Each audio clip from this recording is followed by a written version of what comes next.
시작.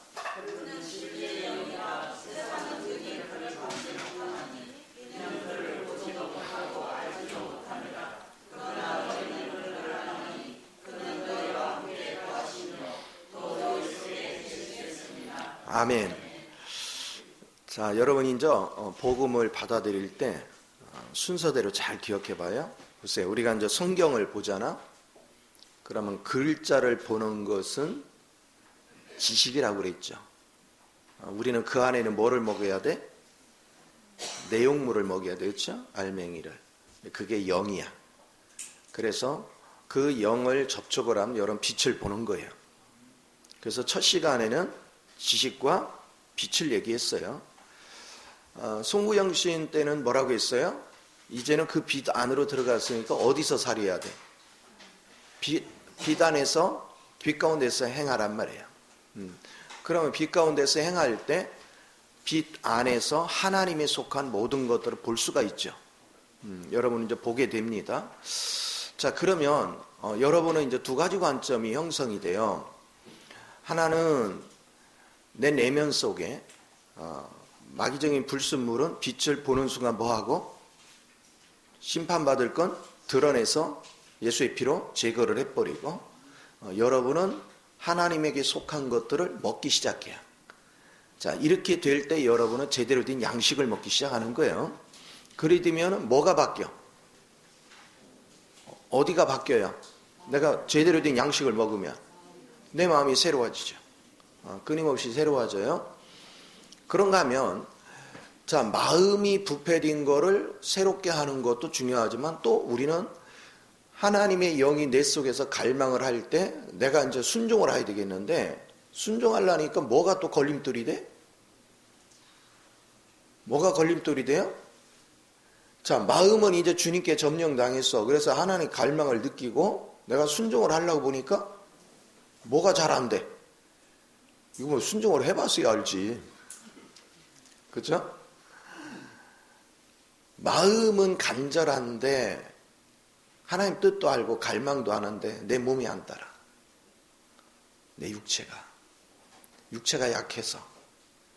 그래서 하나님은 여러분의 육체에 성령을 부어줘. 그래서 이것을 갖다가 내면 속에 그리스도 영으로 채워짐으로 내적으로 변하는 것을 내적 충만이다. 그리고 여러분의 육체가 하나님 말씀에 순종하고 하나님의 뜻을 따라 행할 수 있도록 부어주는 것을 외적 충만이다. 이렇게 얘기하는 거예요. 그러면 내면은 생명의 변화가 일어나는 거예요. 쉽게 말하면 생명이 들어와서 생명이 자라가는 것이고, 외적으로 부어주는 건 능력이 부어지는 거예요. 내 연약한 것에 하나님이 능력을 부어서 순종할 수 있도록 만드는 거예요. 그러니까 성령 충만에는 몇 종류가 있어? 두 종류가. 내적 충만과 외적 충만. 자, 내가 지금 여러분한테 쉬운 것만 얘기해 주는 거야. 조금만 어려우면 이상한 데로 흐르니까. 그러니까 하여튼 쉽게 이해를 해요. 자, 다시 정리해 봅시다. 성경을 보는데 글 자체를 보는 건 지식이에요. 이건 껍데기야. 껍데기. 그러나 그 속에 영을 터치를 받아야죠. 그러면 여러분이 알맹이를 먹기 시작하는 거야. 그러면 그것을 접촉을 하면 그 안에 뭐가 있다고? 빛이. 그래서 빛이 있으면 여러분의 죄들이 다 드러나. 여러분이 지금 잘못된 게 다 드러나. 드러나면 여러분은 그걸 자동으로 이미 끝난 거를 알게 돼. 그래서 제껴놔요. 그리고 주님 안에서 다 이루어진 걸 내가 붙잡기 시작해. 자, 그걸 붙잡으면 붙잡을수록 주님 안에 이루어진 세계가 자꾸 깊어지고 넓어지고 높아지고 이런 것들이 보이기 시작해. 보이는 것이 내가 먹는 거야. 보임으로 여러분 받아들이게 돼 있어. 자동으로. 그러니까 먹는 거예요, 그게. 자, 이거를 계속 반복하면 여러분은 나중에 속에 누구만 남겠어? 그리스도만 남죠. 그렇죠? 왜? 빛 안에서 내 거는 안 좋은 건 버리고 주님 걸 계속 받아들이니까 누구 체질로 바뀌어? 그리스도 체질로 바뀌어. 그 속은 바뀌는데 이제 겉은 문제야, 그렇죠? 육체가. 여러분은 속에서는 그런 게 있잖아. 하나님이 하셨어. 다 이루었어. 탁 하는데 몸은 부들부들 떨려. 그쵸? 불안하고 긴장되고. 그래서 이것도 이제 능력을 입어야 되는 거야. 자, 일단은 그것을 성경에서 어떻게 표현했는가를 생각해 보는 거예요.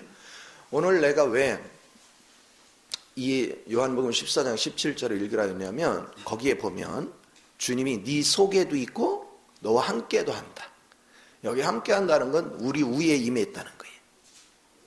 그 얘기는 위에 임한 것은 외적으로 부어진 것이고, 외적 충만에 관계되는 것이고, 내 속에 있다는 건 내 속에 생명으로 들어오셨다는 거예요.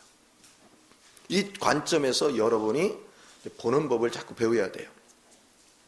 성경에 보면 예수님은 뭘로 잉태했어요? 성령으로 잉태했죠. 자, 그러니까 주님은 태어날 때부터 성령으로 잉태했기 때문에 하나님 자신이 그 안에 있어.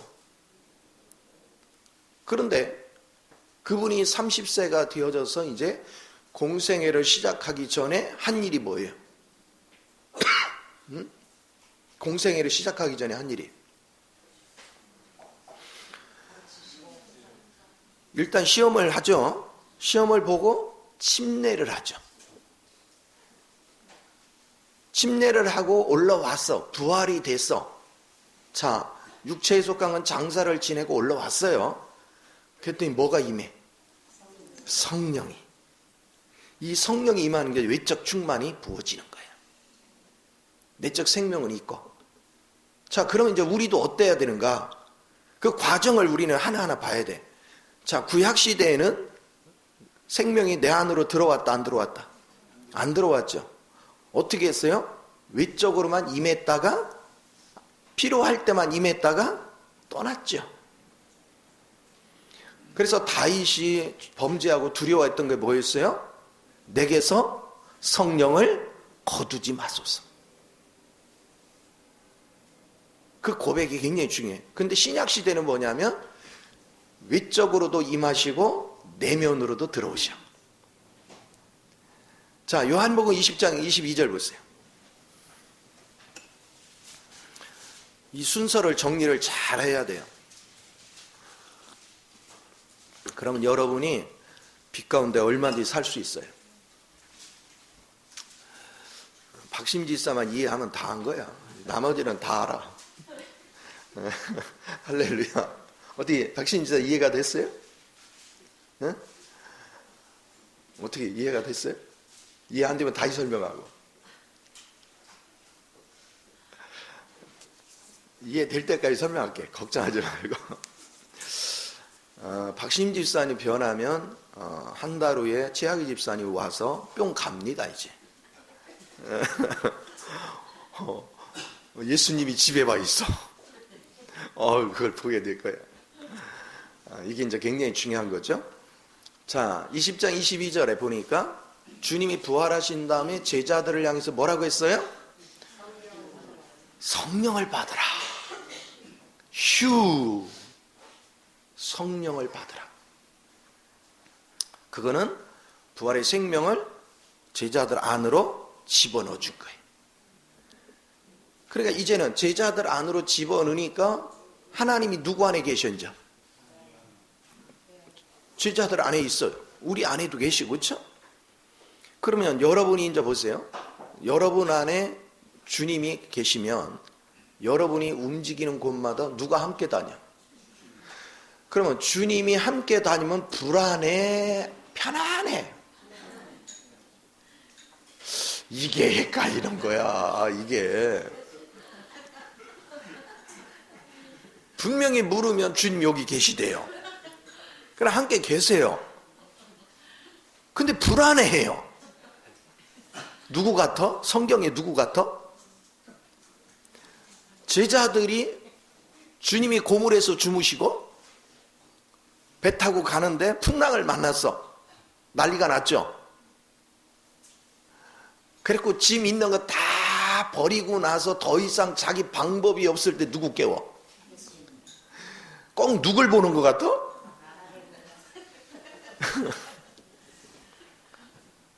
우리가 그렇게 신앙생활을 했단 말이에요. 그러면 주님이 내 안에 생명으로 계시면 우리는 문제 생기면 무조건 누구를 불러야 돼? 주님 불러. 그럼 주님 뒤로 빠져. 하나이가 그렇다잖아. 응? 이게 굉장히 소중한 거예요. 그러니까 잊지 마요. 여러분 구원 받았다면 어디를 가든 그분이 함께 하셔. 결코 여러분을 주님이 떠나지 않아요. 어이구 대단하네. 누구 번참면서도 이렇게 들어오고 나라님은 다르셔?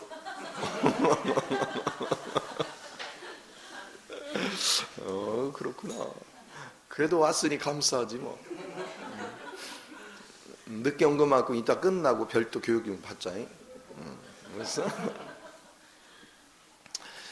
자, 내가 지금까지 얘기한 거를 잘 기억해요. 이 시간은 여러분한테 설교를 위한 설교를 할 마음이 없어요. 어떻게 하면 여러분이 흐름을 이해를 할까? 왜? 이 흐름을 이해하는 게 왜 이렇게 중요하냐면 여러분이 이 흐름을 이해를 하면 내가 기도할 때, 내가 묵상할 때 하나님이 일하시는 원리가 정리가 되어 있기 때문에 우리가 주님의 원칙의 길을 걸어갈 수가 있어. 내가 주님의 원칙의 길에 서야 29일 날 설교가 그거죠? 주님의 원칙의 길에 서야 그분이 임재하시거든. 그분이 역사를 하시거든. 그래야 그분이 역사에 여러분이 대박이 나지. 그러니까 전혀 신앙에 대해서 정리가 안 된 상태에서 무대뽀로 하나님이 어떻게 해주시겠지 하고 기도생활 맨날 해봤자 제자리 걸음 맨날 하고 있는 거예요. 반드시 주님이 이끌어가는 원칙을 알고 그 원칙 안에서 여러분이 순종되어질 때 여러분 진보가 일어나는 거예요. 진보가 일어났다는 얘기는 여러분 영적으로 자라는 것이고 여러분은 그만큼 주님의 영역이 넓어지는 것이고 주님의 세계를 보는 눈이 밝아지는 것이고 주님의 세계를 보는 눈이 밝아지는 것만큼 그만큼 영양가를 내가 흡수하는 거예요. 그러면 또 자라죠. 또 시야가 넓어지죠. 이렇게 하면서 여러분 영적 세계에 대해 자꾸 눈이 열리는 거예요. 이게 너무나도 귀한 거예요. 이게 놀라운 은혜입니다. 제가요 이런 과정을 쭉 거쳐오면서 느낀 게 뭐냐면 하나님의 영적 세계를 받고 그 세계를 본 것만큼 내가 누리잖아요. 그런데 그렇게 할수록 내 거는 하나님이 다 뺏었어. 그러니까 환경적으로는 어떨까? 정말 없어. 옛날 같으면 내 속에서 막 어떻게라도 머리 굴려서 하는데 이것도 이게 작동이 안 돼, 얘가. 왜? 여기서 하도 깨부셔가지고. 답이 안 나와요. 사면을 봐도 내가 해결할 수 있는 게 하나도 없어요. 그러면 이게 실패냐? 이게 성공이란 말이에요. 육을 가졌을 때는 이게 엄청난 실패야. 얼마나 암담하겠어. 그런데 주님의 세계를 봤기 때문에 여유만만. 어차피 주님의 이 세계가 내 안에 들어오면 그분이 우주를 창조하잖아. 그분이 많이 들어올수록 내가 다스리는 영역이 넓어지잖아. 하나님의 지혜와 지식이 충만해지겠죠. 그러니까 마음에 여유가 생기는 거예요. 내 안에 그리스도 성분이 적을 때는 불안해. 왜? 그리스도의 성분보다 밖에 문제가 더 커 보여. 근데 내 안에 그리스도 성분이 자꾸 많아질수록 문제가 커 보여, 적어 보여. 여러분 옛날에 초등학교 다닐 때 운동장이 넓었어, 좁았어? 근데 지금 가면 어때? 왜 이렇게 조그만해? 이렇지 않았거든? 저도 그랬어요. 내가 초등학교 다닐 때 우리 학교에 약 1600명이 다녔는데 운동장이 굉장히 넓었어요. 그래가지고 한번 학교 60주년이 될 때 몇 년 됐는데 한번 동문들이 한번 모이자. 그래서 학교에서 이제 초청을 해가지고 막 이렇게 모여서 내가 마침 공주에 갔기 때문에 한번 들린 적이 있어요. 정말 오랜만에 운동장에 들어갔는데 내가 첫 마디가 뭔지 아세요? 운동장 왜 이렇게 줄여놨대요? 근데 둘러보니까 옛날 그대로야. 옛날 그대로. 근데 너무 조그만 거예요. 여러분이 바로 그런 거예요. 내 안에 그리스도가 자라면 지금 여러분의 문제는요. 에게게게 내가 이 돌멩이 하나 가지고서 이걸 못 뛰어넘어 가지고 발버둥을 쳤구나. 하영이한테는요 요만한 돌멩이도 이게 무시 못해. 그거 툭 치면 넘어져. 여러분은 그거 툭 쳐도 안 넘어져. 그렇죠? 그게 달라지는 거야. 그래서 2020년도에 여러분은 이런 실제적인 그리스도를 보면서 살자. 이건 볼 생각을 안 하고 매일같이 막 주야장창 기도하고 말씀도 백날 해도 제자리야. 실제를 보잔 말이에요. 실제의 세계를. 실제 세계를 느끼고 실제 세계를 볼 수 있는 이 은혜가 주어지는 거예요. 그러면 결국은 주님 안에 다 해결책이 있어. 근데 주님이 지금이라도 풀어주면 좋은데 왜 안 풀어줘? 내 속에 불순물을 제거하는 게 우선이니까. 이거가 제거되면 그 무궁무진하신 것을 가지고 풀어주는 건 그건 일도 아니야. 하나님이 길을 여시면 아무것도 아니야. 그래서 주님 뭐라 했어요? 주님이 닫으면 열 자가 없고 열면 닫을 자가 없고 이 복이 임하는 거예요. 그러니까 이 단계가 된 것이 빌라델비아 교회에 나오는 이 단계가 여러분이 영적 회복, 영적 승리자의 위치가 된 거예요. 그러니까 우리는 그 자리까지 가는 것이 굉장히 소중해요.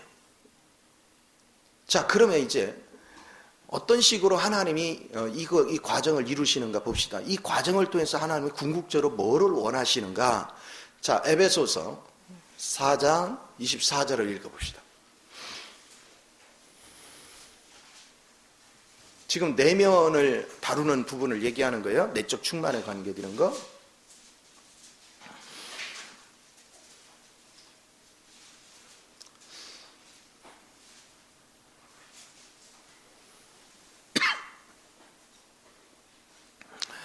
에베소 4장 24절 한 목소리 읽습니다. 시작.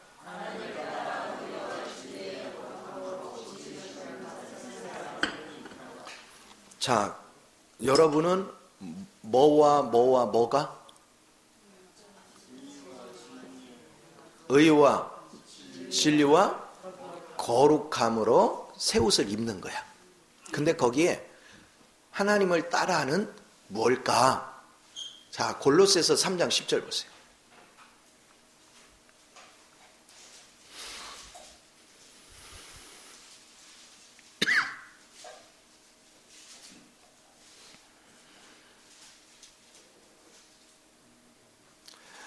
골로새 3장 10절. 자, 한 목소리 있습니다. 시작.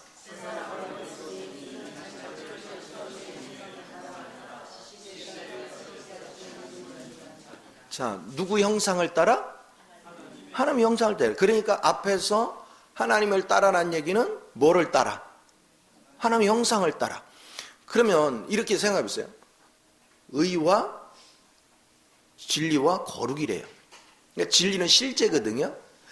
자, 여러분이 이제 주님 안으로 들어가서 주님 뜻을 따르면 의를 추구하는 거예요.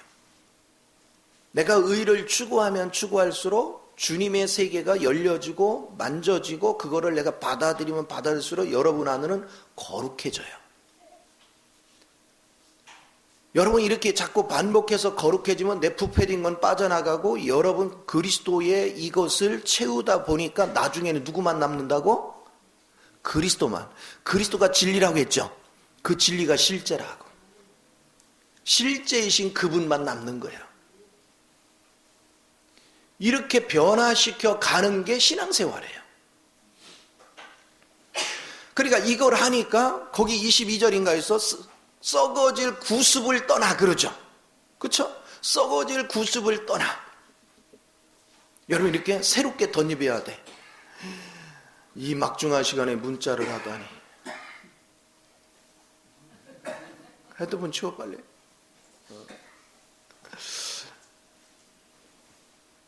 이해가 됐어요? 여기까지? 반드시 그렇게 돼야 돼요. 그러면 여러분 신앙생활 하면서 이 생각을 해보세요.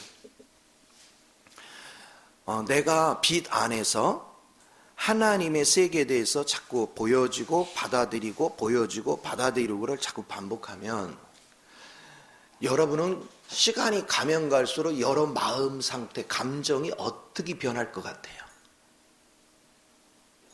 여러분 감정이 그분의 세계를 생전 보지 못하던 세계를 내가 봐. 그리고 받아들여. 그럼 여러분 감정이 어떻게 될 것 같아요? 아니 여러분 여행 가거나 관광지 가가지고 너무 아름다운 반응을 어떻게 해? 아 나만 그렇게 해? 주님의 세계를 계속 반복해서 보면 황홀경에 빠지는 거예요. 그러니까 이런 세계를 누리는 사람이 밖에 거에 생각이 나갔어요? 비교 게임도 안 되는데. 바울이 표현하자면 똥과 같은데. 그 변기통을 왜 쳐다보겠어? 주님 안에 있는 이 황홀한 세계를 볼 수 있는 그 은혜가 대단히 중요해요. 구약시대에 다윗이나 이사야나 엘리야나 에스겔이나 아무리 훌륭했어도 여러분만 못해요. 왜? 그들은 외적인 하나님의 은사가 임하기는 했지만 내적으로 실제가 없어.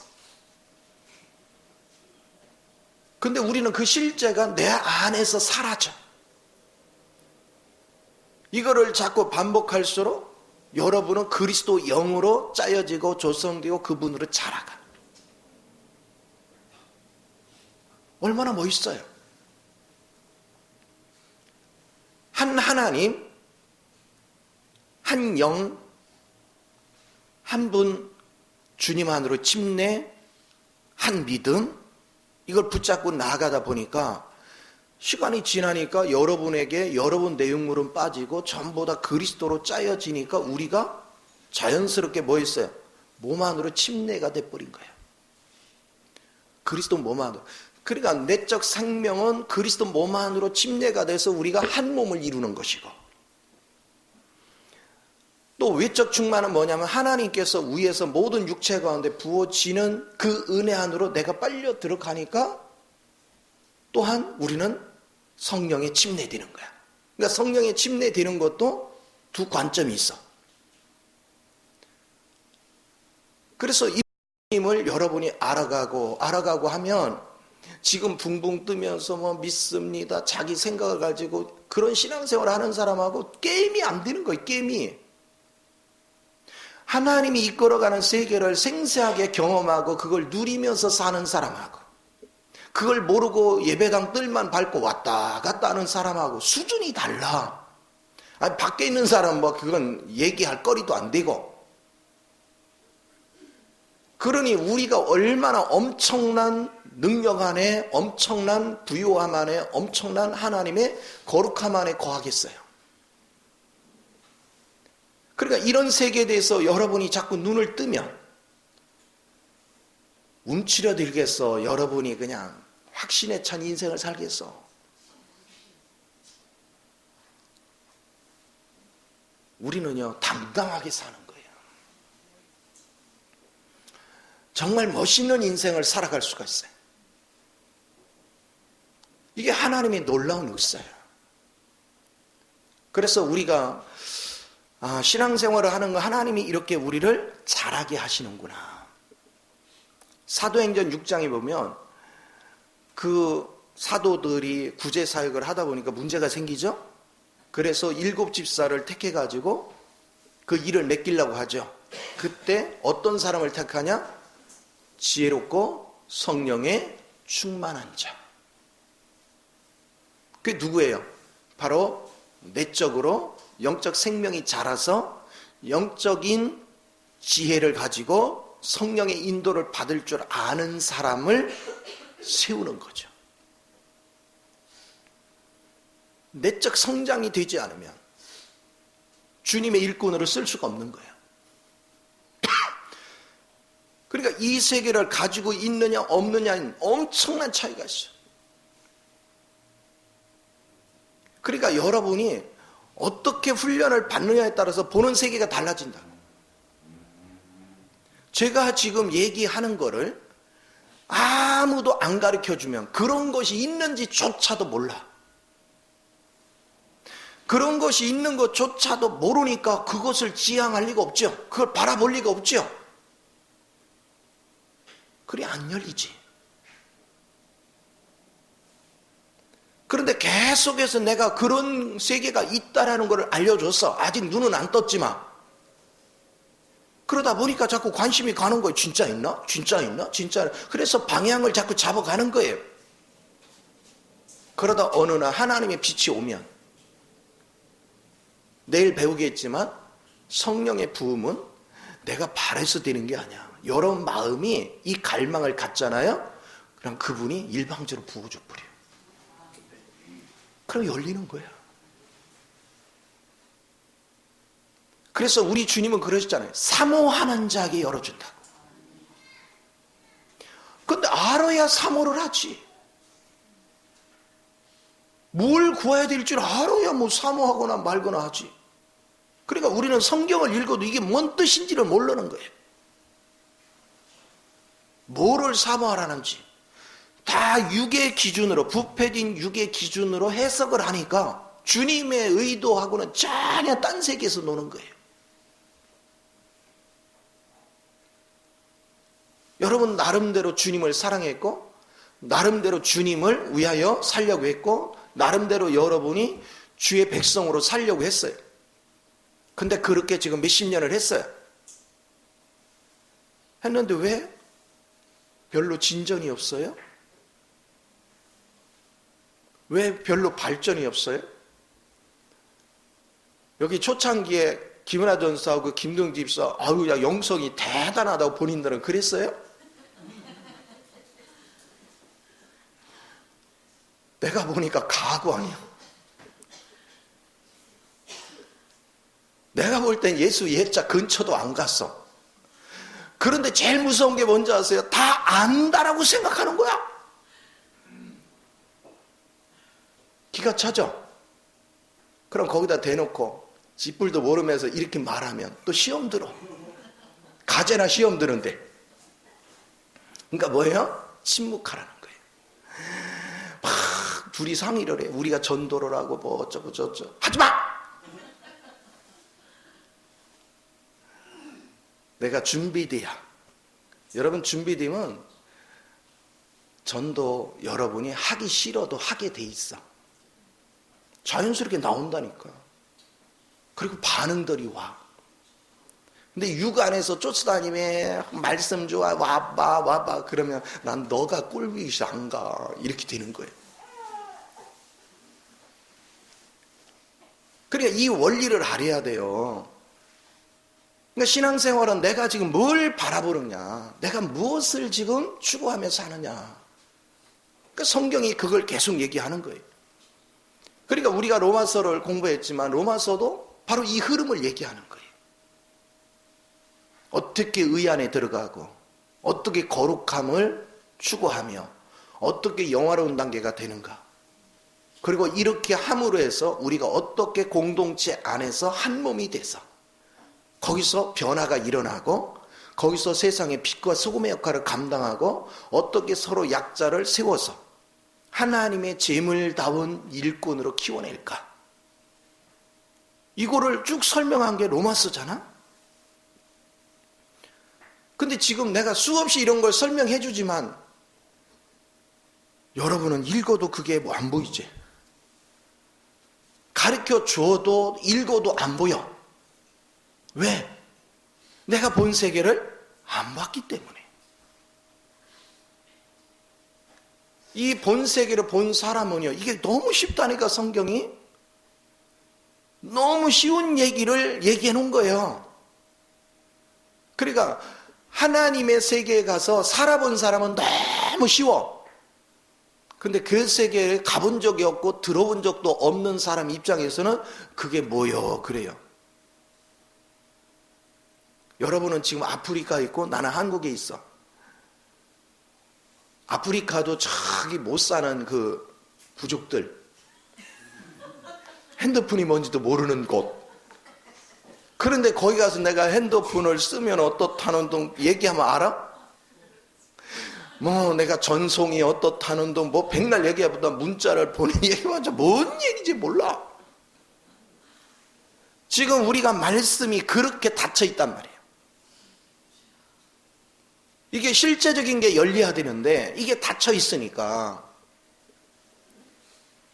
우리 주님의 입장에 생각해봐요. 여러분한테 모든 걸 다 주고 싶어요.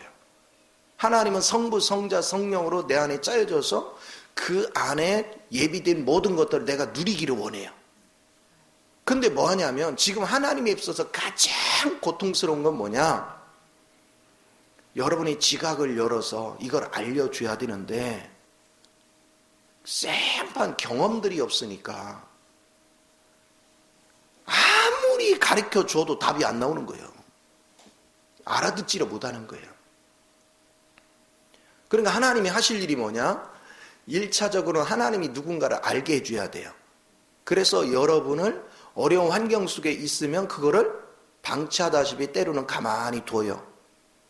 너무 어려워서 여러분이 숨을 쉴 수 없는 환경이 딱 되면 주님이 오셔서 툭툭툭툭 터치해서 문제 하나하나를 해결해 줘요. 그러면서 자꾸 이제 주님은 나를 사랑하네, 나를 도와주시네, 나를 이제 외적인 관점에서 주님을 이해를 해. 구약도 다 외적인 관점이죠. 그러면 이거를 점차점차 생명적인 관점으로 끌어줘야 되잖아. 그게 이제 성령이 하는 역할이야. 그러니까 우리는 의와 진리와 거룩함을 말할 수는 있지만 그 의와 진리와 거룩함의 실제를 내가 눈을 뜨고 보고 그런 체질로 되기까지는 하나님이 우리의 지각을 열어 그걸 깨닫게 하고 알게 하는 과정이 많은 과정이 필요하단 말이에요. 이게 가장 어려운 숙제예요. 그래서 이 과정을 통해서 여러분을 전부 다 지각을 열어줘야 돼. 자, 그러다 보니까 이론은 쉬운데 여기에 말씀하신 것을 실제적으로 내가 경험해서 이게 이거였구나를 아는 시간은 정말 주님을 알려고 집중을 해도 몇십 년이 흘러야 비로소 이게 이런 거였구나. 하루아침에 알아지는 게 아니에요. 그러니까 우리가 비상적으로 조금 은사적으로 조금 경험했다고 하나님을 아는 거냐? 아는 게 아니에요. 다 자기 머리로 계산하잖아. 자기 머리로 판단하잖아. 주님의 시각으로 볼 줄 알고 주님의 시각으로 여러분은 모든 것을 순종할 수 있는 이 은혜가 되는 것이 너무 중요한데. 자, 그렇다면 지각이 열려서 하나님이 인도하는 길목을 이해를 하고 경험을 하고 그 길로 가는 법을 아는 사람을 하나님이 얻으면 그 한 사람을 잃고 싶겠어? 지키고 싶겠어? 지키죠. 왜요? 하나님은 영이신데 소연이한테 가가지고 아무리 얘기해도 못 알아듣네? 그런데 내가 그거를 경험해서 이제 소연이를 내가 이끌고 가면서 하나하나 내 경험한 것들을 가르쳐줘. 그리고 주님과 교제할 수 있는 방법도 가르쳐줘. 계속해. 이게 이제 전도에 미련한 것이라 하는 것인데 이 방법으로 하면서 이제는 내가 사람의 입장에서 사람을 향해서 내가 경험했던 그 과정들을 얘기하면서 끌어줘. 그게 주님과 동역하는 거예요. 나는 속에서 주님의 인도를 받을 줄 알지만 상대는 모르잖아. 그러니까 어쩔 수가 없이 뭐 해야 돼요? 상대를 깨우치기 위한 터널을 통과하려면 나는 거기 빠져나갔지만 또 뭐 해야 돼? 뒤로 또 나도 들어가야 돼. 그 길을 또 가는 거예요. 그러니까 바울이 그러잖아. 갈라디아 교인들이 성령으로 인도받다가 율법으로 돌아가니까 내가 다시 또 해산하는 수고를 아끼지 않겠다. 다시 그 코스를 또 가는 거예요. 그러니까 여러분이요, 주님을 알면 알수록 하나님은 여러분 절대 버릴 수가 없어요. 우리는 엘리사가 도단성에 있을 때 아람 군대가 와서 그 많은 병사들이 겹겹으로 도단성을 둘러쌌어요. 그런데 엘리사를 못 이겨, 그쵸? 왜 그랬어요? 엘리사가 소경되게 해보니까 다 소경돼 버려요. 그리고 사마리아 수도로 데리고 갔어요. 왕인데.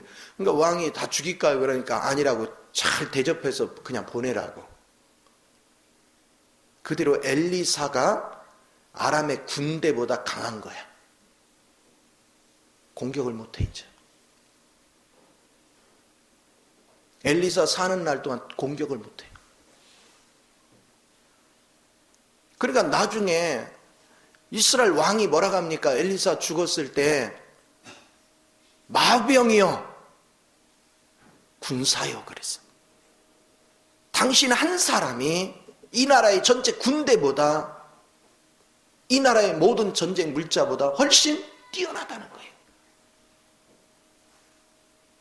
우리 하나님은 우리를 그런 세계로 끌어주기를 원해요. 세상에서도 내가 누구를 만나느냐에 따라서 내 운명이 갈려. 내가 전혀 갈 바를 알지 못하는데 내게 있는 달란트를 발견하고 그 과정으로 누군가가 끌어주고 그 가운데서 훈련을 해주면 내 인생은 대박 나는 거예요. 우리가 그리스도를 만나는 것도 똑같은 거예요. 어떻게 하면 그리스도의 실제를 우리는 누리며 살까? 그래서 여러분들이 단순하게 의롭다, 진리 가운데 거한다, 거룩하다 이거 암기 백날 해도 소용없어요. 그렇게 실제가 되기 위해서 성경에 의롭다 하는 것이 의가 뭔지를 아는 것은 성령 안에서 내가 체감되고 실패하고 넘어지고 좌절하고 수없는 과정을 거치면서 이게 의라는 거구나. 어느 날 그걸 만지어야 돼. 그리고 주님의 영의 인도를 받고 주님이 조금 빛을 비춰서 내가 보여준 세계에 대해서 자꾸 눈을 뜨는 과정 속에서 이게 거룩이라는 거구나. 그거를 알아가면서 서서히 내 모습은 없어지고 내게서 그리스도의 모습이 나타나. 이게 실제구나. 실제 하니까 알고 봤더니 아담이 없어지고 내 안에 누가 살고 그리스도가 사네. 어느 날 보니까 어느 날 갑자기 여러분은 그런 거 느끼잖아요. 이건 내가 하는 게 아니야. 내가 이런 말을 할 수 있는 사람이 아니야. 나는 이런 행동을 할 사람이 아니야. 근데 나 아무 생각 없이 그냥 무의식 중에 했는데 내가 그렇게 하고 있어요. 그때 자기도 놀래. 내가 어떻게 이렇게 살고 있지? 그리스도 안에서 내가 변화가 일어나고 있는 거예요. 주님으로 내가 조성돼 가고 있는 거예요. 그래서 이렇게 내적으로 하나님은 나를 자라게 해요. 이 은혜가 여러분에게 주어져야 돼요. 하나님은 생생하게 우리 가운데 오셔서 실제적인 것을 열어서 보여주기를 원하고 그걸 누리기를 원하고 그걸 활용하기를 원해. 성경의 전체는 뭘 얘기합니까? 성경의 인물들 하나하나를 보면 그 주님의 내적인 걸 만지고 그거를 활용할 줄 알아서 세상에서는 이룰 수 없는 것들을 표현하고 나타낼 수 있는. 그러니까 그거를 사람들의 관점에 보니까 기적이다. 기이한 일이 벌어진다.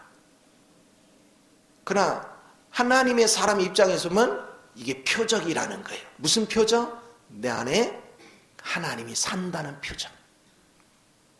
내 안에 하나님의 실제가 산다는 표적이야.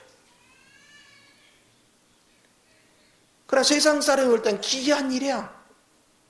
기사와 이적이 일어나고 있는 거예요. 엄청난 능력이 일어나고 있는 거예요. 여러분 이 생각을 해보세요. 지금 여러분이 이 말씀을 훈련을 받아서 요만큼 깨달아도 여러분 집에 마귀 새끼들이 얼마나 물러간지 아십니까? 느낍니까? 첫째, 여러분이 히스테리가 많이 줄었잖아. 그죠? 솔로몬, 엄마 히스테리가 줄었어? 늘었어? 눈치 보지 말고 얘기해도 돼. 못 느끼겠어? 이게 변했다는 증거예요. 근데 우리는 이 변한 걸 어느 날 못 느껴요. 내가 안 변한 것 같아요. 누가 느껴요? 주변 사람이 느껴요. 주변 사람이 알아요. 나라야, 네가 볼 때는 엄마가 좀 히스테리가 바뀌었어? 많이 바뀌었어? 그래, 나도 안 무서워.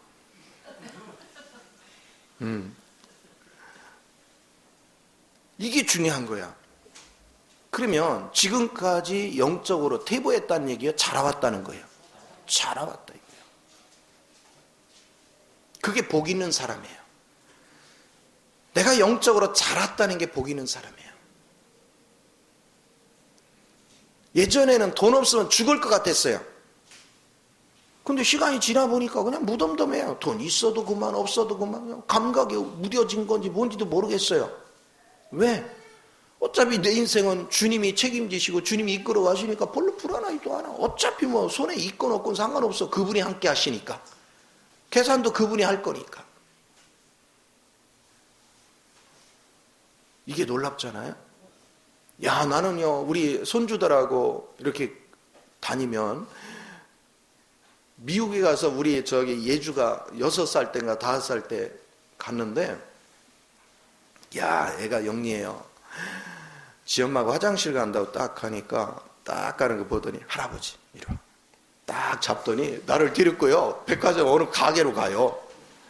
이만한 걸 하더니 무조건 사래. 그래서 내가 엄마 오면 물어보고, 안 된대. 엄마 오기 전에 사야 된대. 얘가 얼마나 믿음이 좋아. 할아버지는 무조건 돈 있다 없다? 있다. 이야, 믿음 좋아. 근데 애들 말만 듣고서 살 수는 없거든. 근데 그게 우리 돈으로 20만 원 돈이야. 통도 커 얘가. 그러니까 평상시에 이렇게 백화점 다니면 찍어 놓은 거야.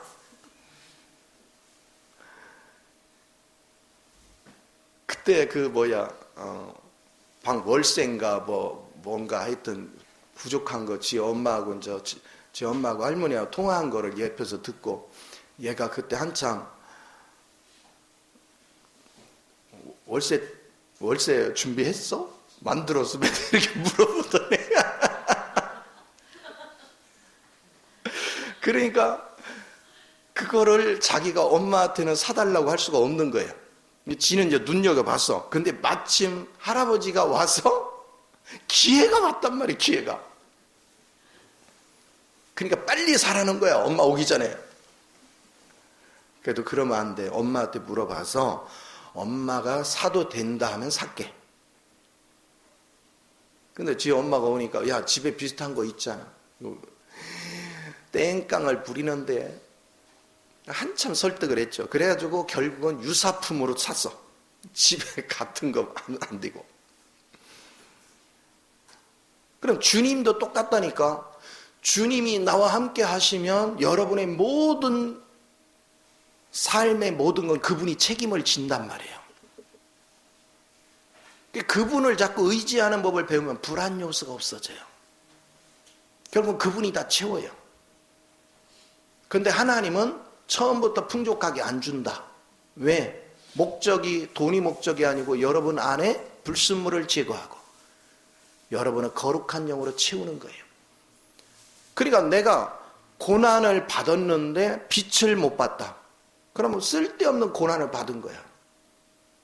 고난을 통과했으면 반드시 뭐를 봐야 돼? 빛을 봐야지. 빛이 없이 통과하면 뭐 할 거야? 내가 버릴 거 못 버리는데, 의지할 거 못 의지하는데. 그러니까 반드시 고난 중에 여러분이 환경을 쳐다보면 빛이 안 와. 바로 마음을 주께로 향하고 주님을 찾으면 빛이 와. 이 훈련을 자꾸 반복해 가란 말이에요. 그러면 우리 내적으로 자꾸 밝아져요. 그러면 주님의 밝은 빛이 들어와서 내 이제 죄성이 드러나고 버리는 건 당연한 것이고, 그때 예수의 피의 위력을 느낀다고 그랬죠. 피의 가치를 알게 돼 있어요. 어떤 죄도 이 피는 다 씻어내요. 그래서 그것이 제거되면 창공이 열린다니까, 하늘의 세계가 열린다고요. 그럼 다 갖고 싶지. 이것도 갖고 싶고 저것도 갖고 싶고. 그러니까 땅에 가지 않아요. 이제 그 세계를 바라보고 그 세계에 대해서 끊임없이 하나님 앞에 구하는 거예요. 저것도 갖고 싶어요. 저것도 갖고 싶어요. 저것도 갖고 싶어요. 그러니까 기도가 달라지는 거예요. 목적이 달라지는 거예요. 예전에는 가정의 행복이라는 게 돈이 있으면 행복할 줄 알았어. 결코 돈이 행복하지 않아. 지금은 기도가 뭐가 되느냐? 하나님, 우리 가족들이, 우리 성도들이 주님을 알게 하소서. 그리고 그 주님을 누리게 하시고, 그 주님으로 자라고, 주님으로 인해서 주님이 예비한 세계를 보는 눈이 열리게 하옵소서. 그 세계가 열리면 불안 요소가 싹 사라져요. 이 행복을 본 거야. 그러니까 주님이 이렇게 말씀하시잖아요. 네 마음은 어디를 향한대? 뭐가 있는 곳에 마음이 있대? 보물이 있는 곳에. 보물이 있는 곳에. 그러면 여러분의 보물이 뭐냐 이거야.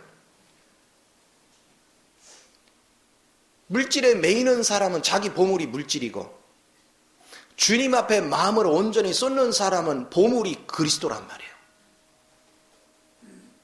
그럼 그리스도의 마음을 보물로 여기는 사람 마음을 주님이 계시는 하늘의 세계에 두죠. 물질에 두는 사람 땅에 두지요. 가는 길이 완전히 달라져요. 주님을 여러분이 붙잡고 주님을 누리는 법을 배우면 불안 요소가 싹 사라집니다. 이렇게 여러분이 영적으로 깨닫고 지각이 열리는 게 중요해요. 우리가 요한복음 21장에서 베드로가 고기 잡으러 갔잖아요. 부활을 체험하고도. 그러니까 주님이 이제 교육을 시켜야 돼. 자, 베드로가 그때 고기 잡으러 갈 때는 누가복음 5장에서 고기 잡을 때 내주한 영이 없어. 그런데 21장에 고기 잡을 때는 이미 그리스도가 누구 안으로 들어갔어? 베드로 안에 있어. 참 놀라운 게요. 베드로 안에 주님이 계시는데 하늘을 추구하지 않고 땅의 걸 추구했더니 이전에는 잘 잡히던 게 안 잡혀. 그렇죠? 누가복음 5장에서도 주님이 오시기 전까지는 잘 잡혀. 그분이 오시면 안 잡혀. 근데 그분이 시키는 대로 하면 잡혀. 신기하죠? 그분의 말씀 한마디면 잡혀요. 그래서 주님이 하나도 없다고 하니까 배 오른편에 그물을 내리라 했을 때 153마리가 잡혔죠. 이 놀라운 것들을 우리가 봐요. 그럼 지금 이것이 시사하는 바가 뭐냐? 넌 지금 누구를 보고 있느냐고 주님 말씀하시는 거예요. 여러분이 환경, 내가 먹고 사는 데 있어서 부족한 거를 계속 주목하고 그거를 해결하려고 발버둥을 치면 칠수록 해결도 안 되거니와 주님에 대해서는 보이지도 않아. 근데 여러분이 마음을 주께로 돌리는 법을 자꾸 배워야 돼요. 주님은 언제 나타났어요? 베드로가 자기 방법으로 최선을 다했으나 답이 없을 때 비로소 주님이 나타나죠. 그러나 주님은 한 번도 그 자리를 떠난 적이 없어요. 함께 있었어요. 그러면 이 부활의 생명은 어떤 것을 가지고 있어요? 우리에게 안 보이게도 할 수 있고 보이게도 할 수 있고. 보이니까 안심이 돼. 그때 주님이 그러잖아요. 불을 피워놓고 너희 중에 먹을 게 있느냐? 없대. 근데 주님은 거기와 고기와 떡이 거기 있어. 주님에게는 항상 먹을 게 있어. 이거를 여러분이 항상 배우란 말이에요. 다락방 안에 같이 모여있을 때는 너희 중에 먹을 게 있느냐 그랬더니 그 먹을 거 있어서 주님께 드렸어요. 근데 주님의 방 안에서 벗어나서 독립되는 순간 먹을 게 없어져. 주님 안에서 우리가 안식을 하고 있으면 하나도 없는 것 같은데 결정적일 때 또 하나님이 채워요. 그래서 이렇게 살게 하고 저렇게 살게 만들어줘요. 이런 경험을 하면서 여러분이 내적으로 주님의 실제를 만져가는 거예요. 이 실제로 여러분이 자라가는 거예요. 그럼 생각을 해보세요. 주님의 실제를 이렇게 하면서 자라간 사람들은 주님에 대해 말할 수 있는 내용이 많다 적다? 얼마나 많아요. 근데 왜 우리가 믿은 지 10년이 되고 20년이 되고 30년이 됐는데도 왜 주님에 대해서 말하라면 벙어리가 돼요? 왜 표현을 못해요? 여러분이 이론을 얘기하는 건 그거는 아는 게 아니야. 내가 주님 안에서 생생히 보고 느끼고 만지고 경험하고 지금도 그분과 생활하는 것이 있어야 우리는 할 말이 엄청나게 많아. 주님의 성품은 이렇더라. 주님이 나를 향한 마음은 이렇더라. 아직 깨닫지 못한 영혼을 향한 마음이 어떻더라. 주님은 우리를 통해서 어떤 목적을 가졌더라. 그러니까 주님의 세계와 우리 땅의 세계가 어떤 차이가 있더라. 그래서 땅의 세계에서 주님의 세계로 우리가 옮겨가는 과정은 이론적으로는 흑암의 나라에서 하나님 아들 나라로 옮겼지만 이것이 그냥 단순한 게 아니더라. 그것이 실제가 되는 과정은 내 지각이 열리고를 반복해야 이게 비로소 그 하나님의 아들 나라를 누리게 되더란 말이에요. 이게 흑암의 나라가 있고 하나님 아들 나라가 있는 거는 금방 배워요. 금방 이해를 해서. 근데 여기서 여기를 넘어가는 과정은요, 지각이 열려서 하는데 세상에 막 어떤 사람 10년, 어떤 사람 20년, 어떤 사람 30년, 어떤 사람 40년, 이것도 무지냥 봐준 거예요. 죽을 때도 몰라. 이게 참 안타까워요. 그러니까 사람들이 얼마나 주님에 대해서 인식을 못하냐면 흑암의 나라에서 하나님 아들 나라로 옮겨가는 과정에 이론만 알고는 다 안다고 하고 있는 거야. 내가 실제 속에 의로워지고 거룩해지고 실제가 되기까지 넘어가는 이 실제가 어떤 과정을 거치는 데 대해서 아무 감각이 없어. 그러니까 그걸 추구하지 않아. 그러니까 뭐가 있어요? 지식나무는 붙잡았는데 생명이 없는 거예요. 그러니까 실제 안에 들어가지를 못해. 여러분이 이거를 제대로 인식하지 못하면 2020년도 또 그냥 그렇게 흘러가는 거예요. 12월에 가면 또 새로운 한 해, 또 새로운 한 해. 근데 내가 실제로 누린 게 없어. 실제로 본 게 없어. 그리고 세월만 허비하고 있는 거예요. 계속 세월만. 그러나 실제를 만지고 실제 속에를 누리고 가는 사람은 벌써 추구하는 세계가 다르고 삶의 방식이 달라지고 바라보는 세계가 달라져. 어떤 확신 속에 있는가?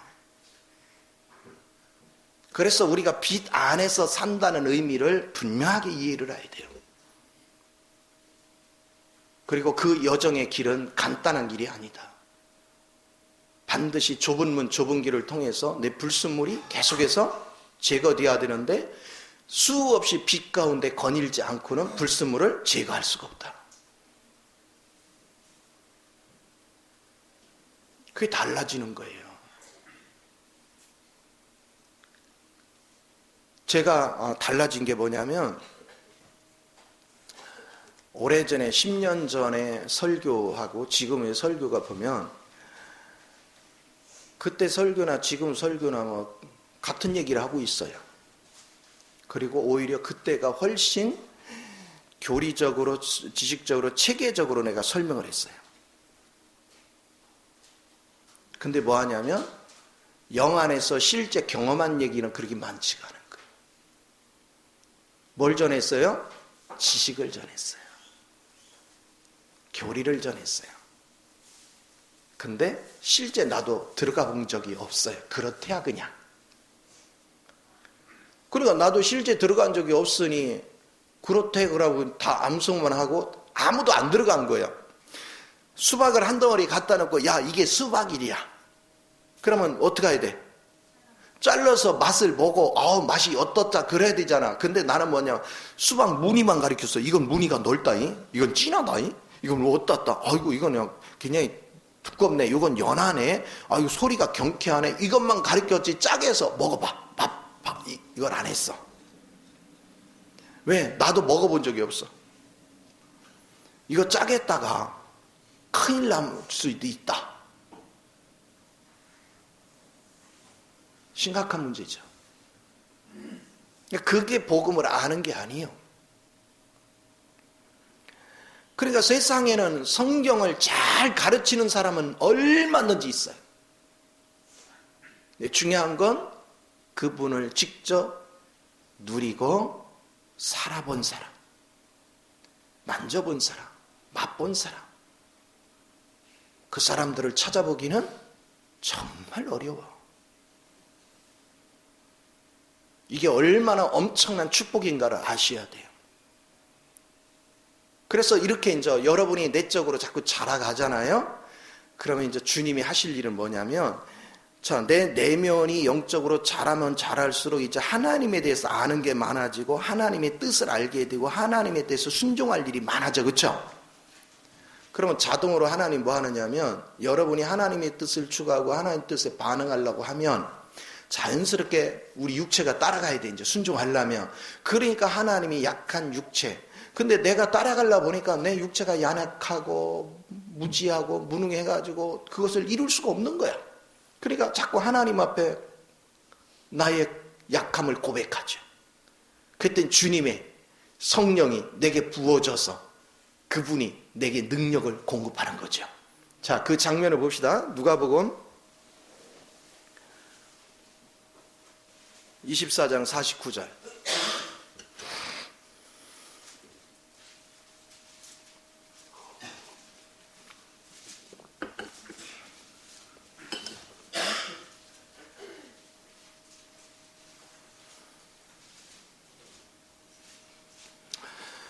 자, 누가복음 24장 49절.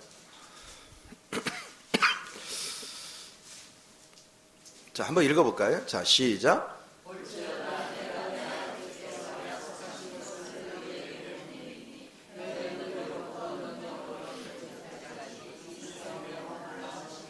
자, 성령을 외적으로 부어주신대. 그게 이제 능력이야.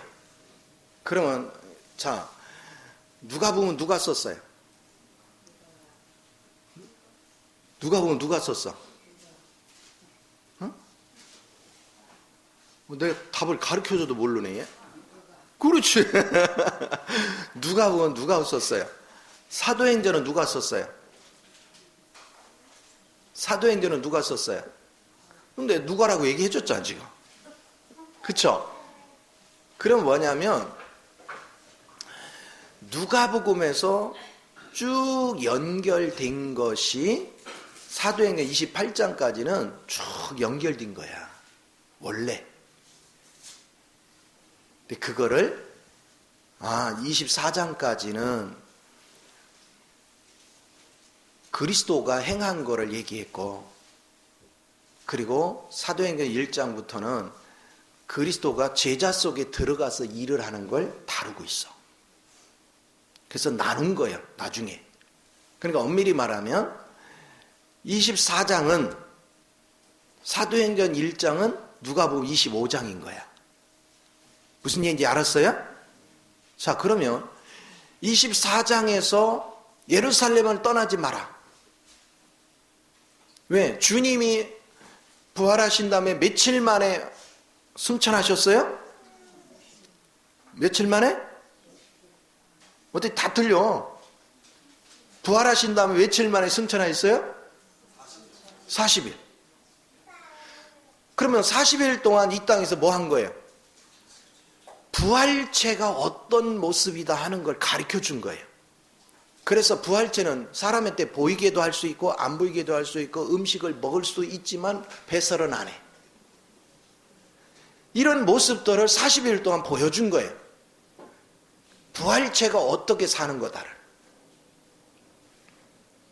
그러니까 나중에 여러분이 부활이 돼서 천년왕국에 살면 예수님이 부활된 다음에 산 모습을 나도 그렇게 사는 거야. 그러면서 주님이 그랬어요. 몇 날이 못 되어 성령이 부어질 거니까 너희는 예루살렘을 떠나지 마라. 그리고 승천하신 다음에 10일 후에, 그러니까 부활한 날부터 오순절날 50일째 되는 날 성령이 육체 가운데 부어졌어요. 자, 누구에게 부어지느냐? 믿는 자에게 역사가 일어나. 모든 육체에 부었지만 믿지 않는 자에게는 그 능력이 내게 임하지 않아. 그러니까 외적 능력은 먼저 누구 자녀가 돼야 돼? 하나님 자녀가 돼야 돼. 이렇게 성령이 내게 부음받는 거예요. 이게 오순절 사건이에요. 그래서 여러분은 능력을 입는 거야. 그러니까 보세요. 베드로가 복음을 오순절에 성령의 역사가 임하기 전에는 주님에 대해 제대로 알았어요? 그는 숙식을 같이 하면서 3년만을 쫓아다니는데도 주님을 제대로 몰랐어요. 그리고 무서워서 도망다녔어요. 그런데 성령이 임하니까 얼마나 담대한지 몰라요. 목숨을 두려워하지 않아요.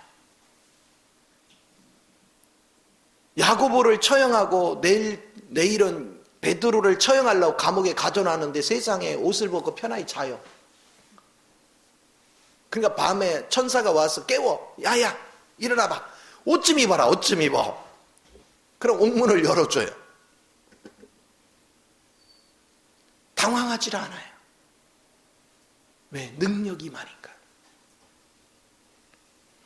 여러분이 내적 성령의 충만은 있어서 내적으로 자라가면 여러분은 자연스럽게 하나님의 성품을 나타내요. 하나님의 거룩성을 입어요. 그러나 그렇다 해서 담대하게 막 능력을 발휘하지는 않아요. 근데 외적으로 성령이 강하게 임하면 목숨을 두려워하지 않아요. 복음 전하는 것도 담대해지고, 그리고 하나님이 주시는 말씀을 얼마나 담대히 전하는지 몰라. 지금 나한테 총을 겨누고 있는 자한테도 담대하게 전해. 이 능력을 주시는 거예요. 그러니까 내가 내적인 생명이 자라면 자랄수록 거기에 따라서 여러분이 갈망이 주님의 뜻을 순종하려고 하니까 뭐가 임한다고요? 이게 임하는 거야 이제. 우리가 사도행전 10장에 보면 고넬료 집에서는 그들이 굉장히 주님을 사모했어요. 베드로를 초청해서 하는데 베드로가 안수도 안 했어요. 근데 베드로가 말씀을 전할 때 갑자기 위에서 성령이 임했어요. 근데 그때는 동시다발로 했어요. 심령 안으로 생명을 불어넣어주고 그리고 외적으로는 성령의 능력을 부어줬어요. 그러니까 이렇게 동시다발로 역사할 수도 있어요. 그럼 어떤 사람 먼저 생명이 오고 그 다음에 일정 기간이 지나면서 능력이 주어지기도 해요. 사람마다 다양해져. 근데 문제는 뭐냐? 내가 어린 신앙인데 능력이 갑자기 강하게 임하면 어떤 확률이 많아져? 응? 내가 영적으로는 어린데 성령의 외적인 능력이 강하게 임하면 어떨 확률이 많아져? 교만해지죠. 그래서 오히려 그 능력을 행하고 내가 성 밖으로 갈 수밖에 없는 운명이 될 수 있는 거예요. 그러니까 제일 좋은 방식은 영적 잘하는 것만큼 능력이 입혀지는 게 제일 좋아. 자, 그러면 예수님이 요한복음 3장 34절에 보면 예수님이 움직일 때마다 그분은 누구 뜻을 받들어요? 아버지 뜻을 받들죠. 그러니까 성령이 어떻게 임해? 성령이 어떻게 임했어? 한량없이 부어줬잖아. 그가 아버지 뜻을 행하려는 마음이 오는 순간부터 계속 외쳐 부어주는 거예요. 그러니까 다 행할 수 있는 거예요. 이건 이제 마지막 시간에 주님의 기름 부음과 하나님의 사역에서 우리가 이제 다룰 건데요. 오늘 이런 부분에 있어서 여러분이 섬세하게 이해를 하는 게 굉장히 소중한 거예요. 그러니까 지금은 여러분이 내적으로 어떻게 자라갈 것인가, 어떻게 눈을 뜰 것인가에 대해서 집중을 하면, 그러면서 기도 생활을 하면, 그리고 하나님의 갈망을 따라 살고자 하는 마음에 갈망을 가지면 외적 능력 붙는 건 누구나 부어주신다. 자연스럽게 부어져요. 근데 믿은 지 오래됐는데 무슨 능력이 있나, 내면에 성장하는 게 있나, 그런데도 아무 감각이 없어요. 그러니까 본인이 믿은 지가 오래됐는데도 기저귀 차고 다니는 것도 몰라요. 스스로 걷지 못하고 누가 다 밥도 또 먹여줘야 되고 같이 또 손잡고 걸어줘야 되고 업어줘야 되고 맨날 이래요. 근데 자기가 그렇게 사는 것조차를 몰라. 그게 비극이죠. 그래서 이게 교회를 병들게 하는 거예요. 그래서 사대교회를 향해서 뭐라고 했어요? 너희가 살았다는 이름은 있는데 실제는 뭐 했다? 죽었다. 그러니까 그들한테 뭐라 하냐면 너희 이름이 하나님의 생명책에서 흐려질까 두렵다는 거예요. 번역본에는 지워졌다, 어쩌 이렇게 하지만 원래는 흐려졌다 이렇게. 근데 이게 무슨 뜻이냐면, 자, 여러분이 생명책에 이렇게 써 있어. 쓰려고 했더니 안 치웠어. 여기다가 서해범 이렇게 썼어요. 생명책에. 썼는데 딱 보니까 이기는 자가 아니요. 성 밖으로 보내야 되겠어. 그래서 요 매직 이렇게 넓은 거 있잖아. 표시를 하는 거예요. 그리고 여기다 이렇게 덧어요. 아주 지운 게 아니고 이렇게 이제 색깔을 입히는 거야. 그러니까 이름은 선명하지 않고 흐려지는 거야. 그런 표시예요. 요거 표시된 사람은 어디로 갈게? 성막으로 간 거예요. 그렇게 되지 말라는 거야.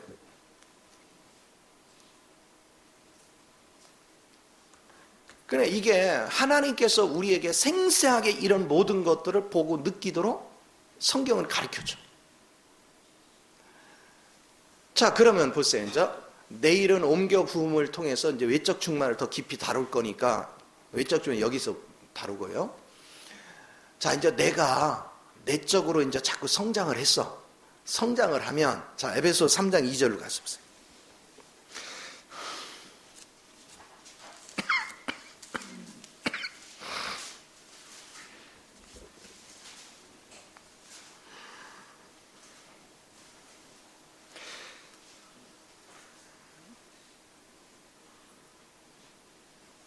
자, 1절에 4절까지 한번 읽어볼까요? 1절에 4절까지. 자, 한번 읽어봅시다. 자, 시작.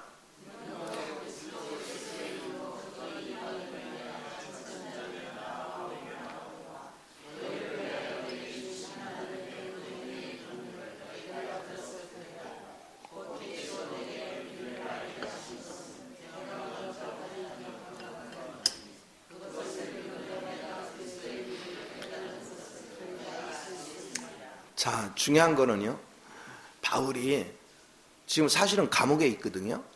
근데 바울은 인식하기를 내가 그리스도 안에 갇혀 있다는 거예요. 자기가 감옥에 있는 게 아니라 그리스도 안에요. 근데 2절에서 여기 경륜에 표현된 거는 청직이라는 의미야. 경륜은 하나님 생명을 분배하는 자. 그게 이제 청직이거든요. 그러니까, 자, 주님에 대한 비밀을 내가 알고 그 비밀의 세계를 누리다 보니까 그 세계를 들어가 보지 않았고 그 세계를 맛보지 않은 사람한테 누군가가 그 세계를 알려줘야 되잖아. 그렇죠? 그리고 그 세계를 경험한 것들을 맛볼 수 있도록 띄어매겨야 돼. 그렇죠? 그게 청지기예요. 그러니까 누가 청지기를 할 수 있느냐? 그 세계를 들어가서 그 세계를 먹어보고 누려보고 만져보고 아는 사람이 다른 사람 앞에 그 내용물을 갖다 먹일 수 있는 거야. 길을 안내할 수 있는 것이고. 이게 바울이 했던 일이에요. 그러니까 교회는 주의 일을 하는 것은 신학서적을 공부하고 지식을 공부해서 그거를 이론을 전하는 게 목회가 아니야. 그거는 다 영혼을 다 죽이는 거예요. 내가 직접 그 세계에 들어가서 그 세계를 맛보고 그 세계를 경험하고 그 세계에서 빛이 뭐고 그 속에서 인도가 뭐고 그 속에서 갈망이 뭐고 그 세계의 좁은 문은 뭐며 사망의 골짜기는 뭐며 원수의 목적에 상을 베푼다는 의미는 뭘까? 주님의 기름 부음이 뭘까? 그걸 일일이 다 경험해 본 사람이 영혼들을 그런 길로 인도할 수 있고 안내를 할 수 있어. 자, 내가 한 번도 안 가본 길인데 갈 때마다 낯선 길을 만나. 그럼 나는 당황하죠. 이런 경험이 없으니까. 그러면 내가 안내를 해주는 거야.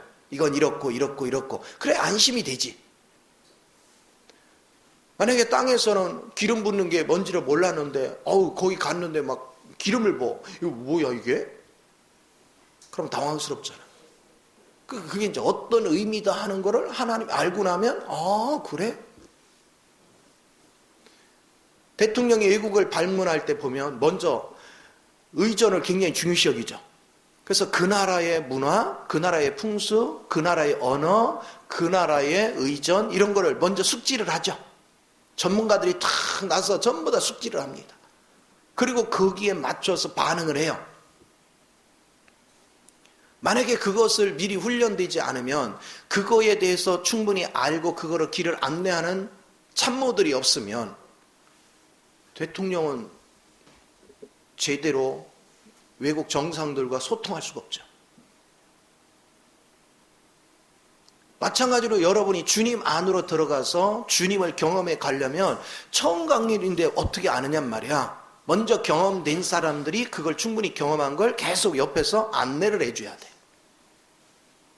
직접 내가 성령의 인도를 받아야 되지만 경험 안 한 것은 성령님이 말해도 못 알아들어. 그러나 설명을 해주고 성령의 음성을 들어, 아, 그 얘기였구나, 알아들어. 그러면서 우리가 영적인 세계를 가는 거예요. 그래서 여러분이 내적 충만과 외적 충만을 자꾸 접하기 시작하면 여러분은 청지기가 돼요. 어느 날 보면. 청지기는 신학교 나와서 청지기가 되는 게 아니고 이렇게 실제를 살아낸 사람이 청지기가 되는 거야. 그래서 이 3장은 굉장히 중요한 장이에요. 3장은 청지기 역할을 하는 거에 대해서 쭉 설명을 하고 있는 거야. 그래서 보세요. 5절부터 이렇게 합니다. 이제 그의 거룩한 사도들과 선지자들에게 성령으로 나타내신 것 같이 다른 세대에서는 사람이 아들들에게 알리지 아니하였으니, 그러니까 사도와 선지자들은 그 경험을 한 거예요. 성령을 통해서 참 다 체험을 했어요. 이는 이방인들이 복음으로 말미암아 그리스도 예수 안에서 함께 상속자가 되고 함께 지체가 되고 함께 약속에 참여하는 자가 됨이라. 그래서 우리가 이 사도들을 통해서, 선지자를 통해서 이방인들은 하나님 세계 모르잖아요. 그들한테 길을 안내하고 그들에게 영적인 양식을 공급하고 이렇게 하면서 그들을 이제는 그 경험의 세계로 이끌어가는 거예요.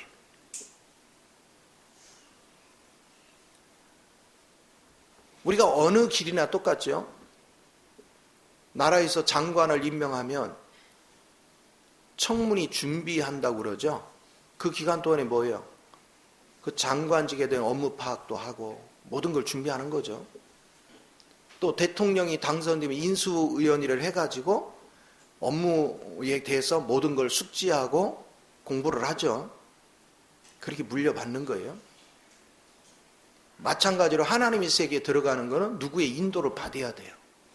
안내를 받아야 돼요. 주님이 직접 계시하는 사람 1세기에 한 명 나올까 말까요? 대부분은 다 먼저 경험한 사람들을 통해서 계속해서 하나님의 영이 흘러나오는 거예요.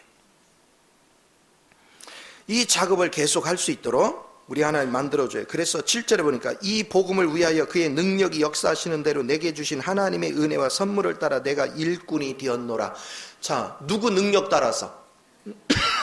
그러니까 내가 하나님을 경험했어도 하나님이 담대한 능력이나 언변의 능력이나 이 세계를 풀어내는 능력을 주지 않으면 감당할 수가 없는 거예요. 하나님이 이 모든 능력을 허락하셔서 그 일을 감당했어.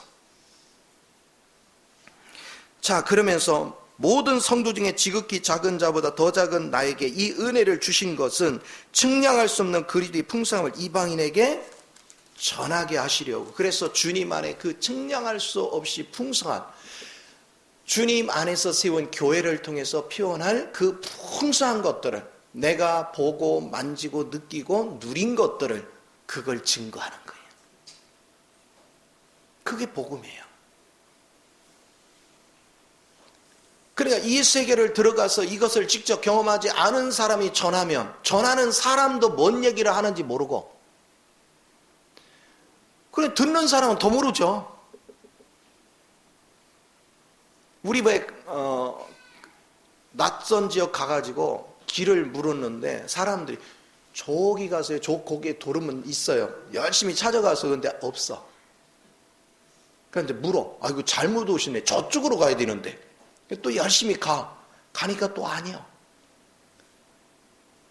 또 물어. 그럼 몇 바퀴를 돌 때가 있어. 나중에 열심히 몇 바퀴 돌고 났는데 나중에 찾고 보니까 맨 처음에 물어본 장소에서 제일 가까워. 그런 적이 있어요, 없어요? 그러니까 성도들이 지금 그렇게 가고 있단 말이에요. 성경은 뭐라고 하냐면 주님은 먼 데 있는 게 아니래. 이미 네 마음에 와 있대. 그럼 우리 마음속에 오시고 내주하신 그 영을 터치하는 분만 훈련이 되면 힘들 게 없잖아. 근데 사람들은 뭐 하냐면 여기 있다 저기 있다 하는 그리스도를 찾아다녀. 우리 안에 오신 그분을 어떻게 누릴까? 어떻게 즐기며 살까? 이런 거에 대해서 여러분이 영적 지각이 열리면 여러분 굉장히 자유해집니다. 그래서 내적 충만, 외적 충만을 통해서 여러분 이렇게 의로워지고 거룩해지고 실제가 되고, 그래서 하나님의 형상을 입는 가운데서 여러분은 복음의 증거자가 되는데, 주님 안에서 같이 한 몸을 이룬 사람들을 통해서 피원되는 그 측량할 수 없는 그리스도의 풍성함을 우리는 마음껏 전할 수 있는 은혜가 주어져야 돼요. 우리는 이 복을 누리는 일에 힘써 나가야 될 줄 믿으시기 바랍니다. 기도하겠습니다.